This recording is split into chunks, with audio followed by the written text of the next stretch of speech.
So I wanted to talk about a very interesting subject matter, the talit. So you've seen people with this thing here. A talit, first of all, it's not necessary.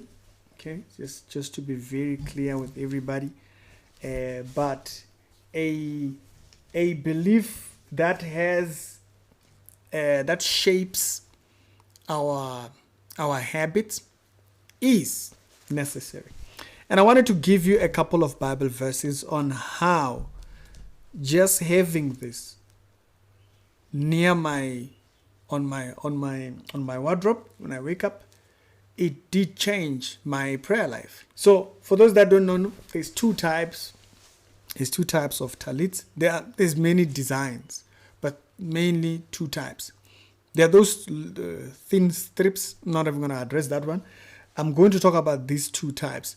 There is this one, which is framed like a gadol. A gadol, these are the longer form of talit. This is huge. Okay, can literally feel my entire thingy. This is a gadol. So for those that are not aware, they will wonder, why is it some people's talit, it's small, and like the one that is worn by Celeste. Those are small talits. This one, it's like a blanket. I can put my entire body behind it. A talit is worn, and then you bring it up your shoulders. There is a Bible verse that actually speaks on this particular idea, or the idea of a talit, that the woman had come and touched the hem of his garment. It's not just the lower part of the thing. It's this thing they used to wear on the outside, and it's actually the fringe, this lower part. Okay, it should be very clear. This lower part of it, this is what the Bible is talking about when it says she touched the hem of his garment. This is actually commanded in the Old Testament. It's a commandment in the Old Testament. You'll see Jews still have these things on the corners of their garment. They're commanded to have this as a reminder. It's not. It's called tzitzit. These are called tzitzit. Okay, these are called tzitzit, right here. What's commanded is actually the tzitzit, not the cloth. It's the tzitzit. Now there is also like a long tradition with the color that you see here. There's a long tradition. You can go back and research it. It's a whole long history. This is why this thing can be very expensive. You can find these things all the way up to about 6,000 rands. Yeah, just this. Because the reason, the specific blue comes from a snail. It's a very rare blue. In order for them to make it, whatnot. There's a whole long history. You can go and research it. It's very fascinating. So you'll see it's like a blanket. The person just falls right into it. And by the way, you can get this on Temu. Temu always has a special on talits, but you have to be very careful with the sizes. There are very long talits and these are short ones. This, the big one, the benefit of it is you're able to hold the back, hold the corner, okay, and do this right there, and then frame the corner of it, do this. This, ladies and gentlemen, is normally the look you see Jews with, and you are wondering, how did they get that look? That's how. They fold the corner all the way to the corner and then bring it up, fold to the corner and bring it up. This is why it would look like this.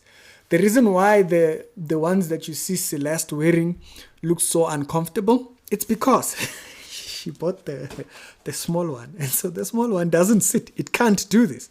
It's not big enough. You see how big this one goes? Yeah. So this is a gadol. It's big. The gadols are like bigger. Okay, they're big. Now, why am I saying that this did change my prayer life? So you see, when I used to stay in the building, what I would do is I used to keep this on a hanger in the wardrobe. So I'd keep it right there. So right now, when I got here, I just didn't have it in view. So I'm going to go back and put it back on things. So once I arrived here, I just kind of kept it away and just kind of, And this is exactly what I'm talking about. Having it up there was just kind of like a reminder. So I want to frame how is it that this does change a thing. It's not the prayer shawl itself that changes a prayer life. No. It's the idea that this, you mainly would be using it for praying. And within that framework, first off, 1 Corinthians chapter number 9, 24. 1 Corinthians 9, 24.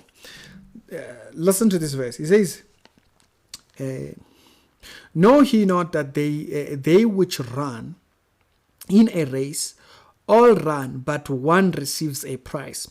So run that you may obtain the prize. So he's saying, be very conscious about your walk with God and be very intentional.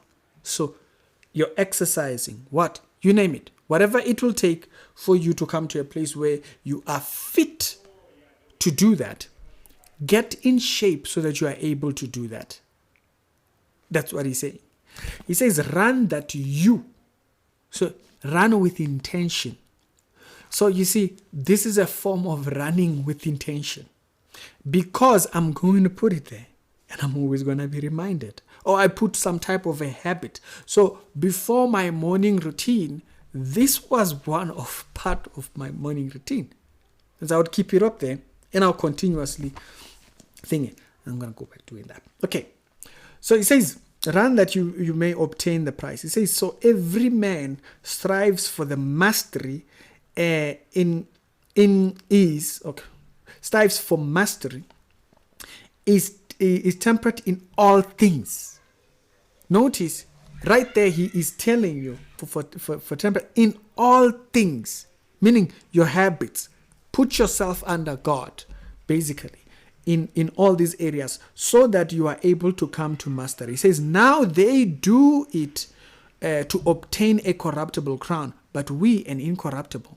So in our prayer life, in our study life, have things that will bring a certain level of discipline that will allow you to build mastery. Not as one who beats the wind.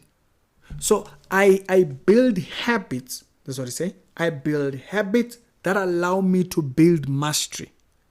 So I'm not ignorant that I need to build the habits. There are places where I think it does also, if it is within your church thingy, if your church doesn't mind it or anything like that, you don't want to be a stumbling block. And so it allows you to just completely disappear away from everybody else and just be right here. I don't need my expressions. I don't need my devotion. I don't need anybody it just frames you that way. Not that this is part of my prayer, but it forms in me a habit, an approach. It forms in me a habit and approach. It's like a student who is studying for exams. They build mastery over the things that they want to do. Oh, want to go out, sit in the sun, want to do that. So you build mastery so that you are able to devote yourself to things. So he then says, going forward, he says, therefore I run, not as one who is unclear or as one who beats the wind. He says, but I keep my body, okay, and bring it to subjection, lest that by any means, when I have preached to others, I myself find myself a castaway. But he's saying what it means here by a castaway, it's castaway from a reward. Because remember, it's in frame. The context here is that we are walking as people that are doing so towards a reward. So in that context, I am doing that so that I build the habit that I earn a reward. I am conscious that my walk is towards a reward. It's very important. So this brings that in context. It brings back that a human being needs to have habits that align towards what they're trying to achieve. And is it a prayer life? It's not building, it's not taking the material world. It's not taking a material. It's like saying, the house of God it's a place of prayer. It doesn't mean that we only pray when we are in church. It means that we have a framing for our objective when we are there. You're extending that here.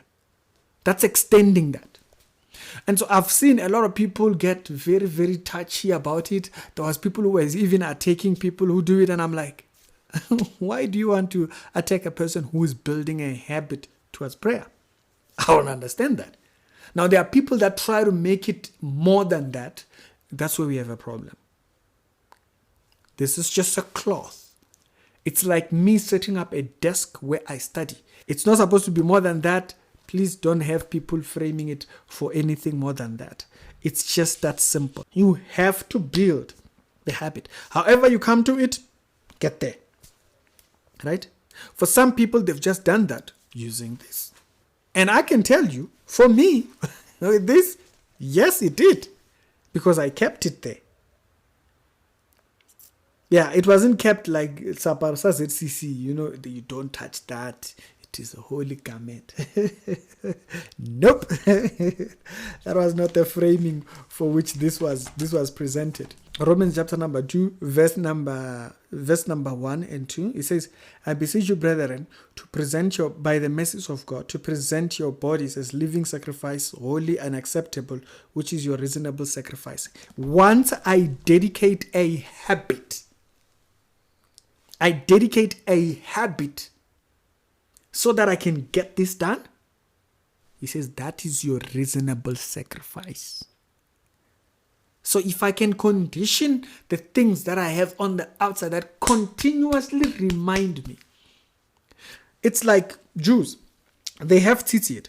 They have it to a point where they are those ones which they will roll a belt on these hoops. Okay, they'll roll a belt around these hoops. And this was meant to remind them. It's these endings here.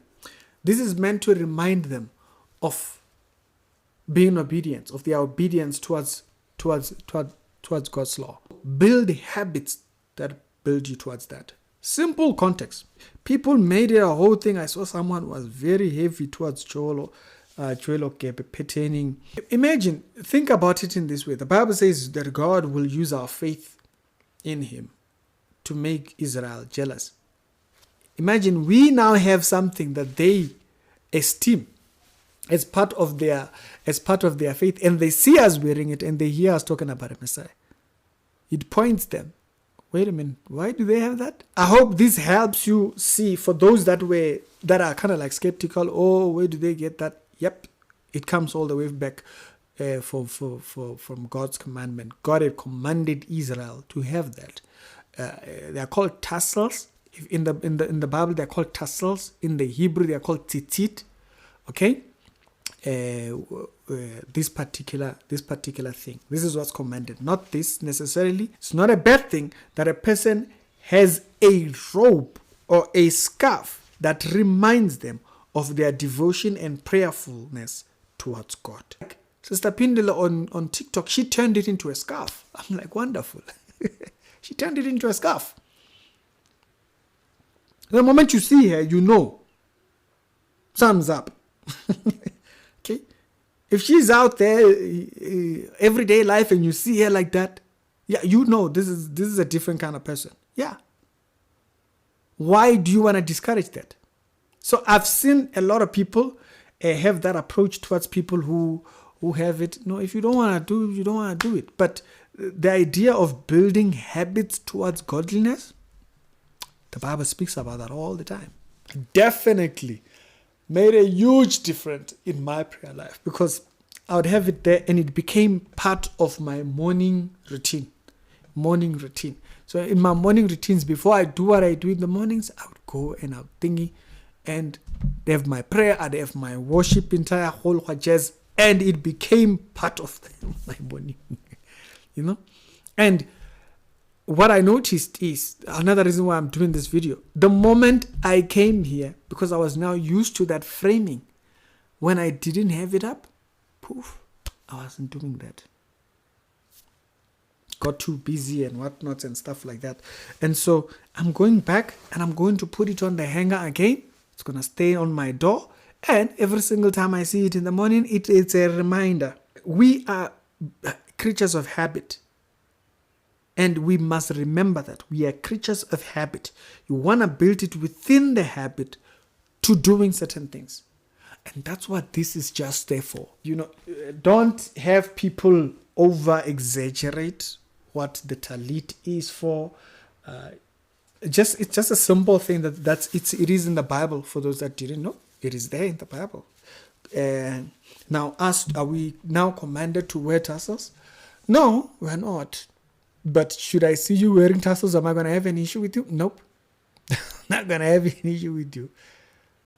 Yeah, it's a reflection of the Old Testament. It's a reflection of the Old Covenant. But building a godly life, I wouldn't hold you back on that. So, yeah, tell me your thoughts in the comment section. For those that don't, that just kind of like, maybe you just were distant, or you were not aware, or you just kind of like just resisted. But if you've noticed you don't have a consistency in a certain area, build things that allow you to have the consistency. Okay? Build things that I do analytics. I deal with a lot of analysis. My work involves analysis basically all around. I have a checklist. I have a checklist. It's literally right in front of my thingy, right here in the sticky note. I put it on my desktop because it's a reminder of the things that I need to remember. I've done it for a very long time, but I still keep a checklist. Yeah. The problem is people start to trust themselves too much and think, oh yeah, I don't need to keep any check. Even the Bible tells you to make sure that you are still in the faith. You can forget. Don't trust yourself too much pertaining that. That's what this prayer shawl is all about. It's a reminder of prayer. It's a continuous reminder of prayer. Let him go into his closet and pray unto God. The framing that he's talking about is, my prayer is not before people, my prayer is hidden. This is the framing. The framing in this. To enter a place where it's not before everybody. It's not for everybody else. But of course, our faith is kind of like framed differently. We don't have to necessarily have that. But just so you understand what is that all about, it's just a framing for a prayer life. If you have a form of a prayer life, you don't need a prayer shawl. Nope, you do not. If you just set it, I'm going to pray at this time, it's as good as that. This is like a visible alarm. That's all this is. It's like a visible alarm. It's constantly there on a hanger. Just every hanging on the door. So when I wake up, I see it. It's a reminder this. It's a reminder this. It's a reminder this. And so it starts off, it kicks off the day. I gotta go back to that. I didn't do it for like a month. Okay? I didn't do it to the month, my mom passed and what. I didn't do it for a month. And guess what? In that period of a month, it affected me not doing it in June. In the beginning of June. So March, April, it's almost 3 months. Just forget about it. So I gotta start it over back again. It's a whole start over again. After that, I just didn't have it. When I got here, I just didn't have it up. It's a habit. It's building habit. I got used to seeing it there, and seeing it there reminded me. Now, the moment I took it and it was in a bag, when I got here, 3-4 months goes by. Prayer life, dolol. But particularly, not that my prayer life was not thinking, but my morning prayer life. Yeah, praying other times. Yeah, we pray other times. But my morning was very important because I started every morning like that. Gotta go back to that. So, tell me your thoughts down in the comment section. It's Ricky. Do not slack on these things, or do not be told is you are being religious. Yeah, Christianity is being religious. It's that it's in a form of lifestyle. It builds habits, and habits create these things that people say, I don't know why my prayer life. There are certain things that signify your morning routine. You keep those up, it just keeps that. You heard me. If you didn't, I don't know, man.